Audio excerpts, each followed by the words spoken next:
আসসালামু আলাইকুম এভরিওয়ান।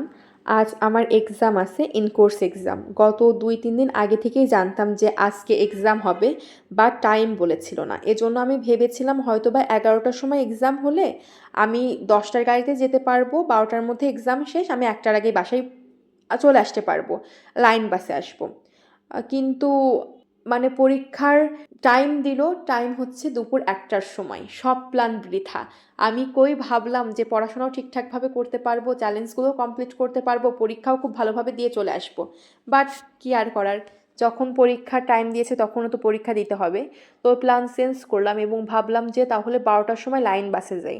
তো আমার ভার্সিটিতে যাওয়ার বাস হচ্ছে ২টা টাইমে আসে। একটা হচ্ছে সকাল ৮টা, একটা সকাল ১০টা।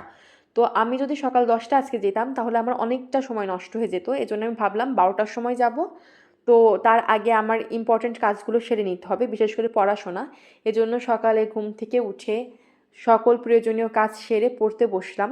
৫:৩০ থেকে পড়া শুরু করেছিলাম এবং এখন আরেকটা জিনিস ভালো হচ্ছে কি, আগে তো আমি ১ ঘন্টা পড়ে, পড়ে ১০ মিনিট ব্রেক নিতাম। বাট এখন ২ ঘন্টা পড়তে পারছি একটানা এবং মাঝে ১০ মিনিটের জন্য ব্রেক নিচ্ছি এবং তারপর আবার ২ ঘন্টা পড়ছি। তো এইভাবে সকালে ৪ ঘন্টা পড়েছি এবং যে টার্গেট নিয়েছিলাম প্রায় সবই কমপ্লিট করেছি। মানে পড়াশোনার কথা বলছি, যে আমি গতকালই টার্গেট নিয়ে রেখেছিলাম যে এই জিনিসগুলো পড়বো। তো সবই কমপ্লিট করতে পেরেছি। শুধু একটা টপিকের একটু অংশ শেষ করতে পারিনি।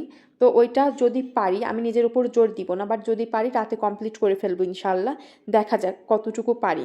তো এই তো ছিল আজ সকালে আমার স্টাডি সেশন। দেখা হবে পরবর্তী স্টাডি সেশন ইনশাআল্লাহ। ততক্ষণ পর্যন্ত ভালো থাকবেন, সুস্থ থাকবেন এবং আমার জন্য দোয়া করবেন। আল্লাহ হাফেজ।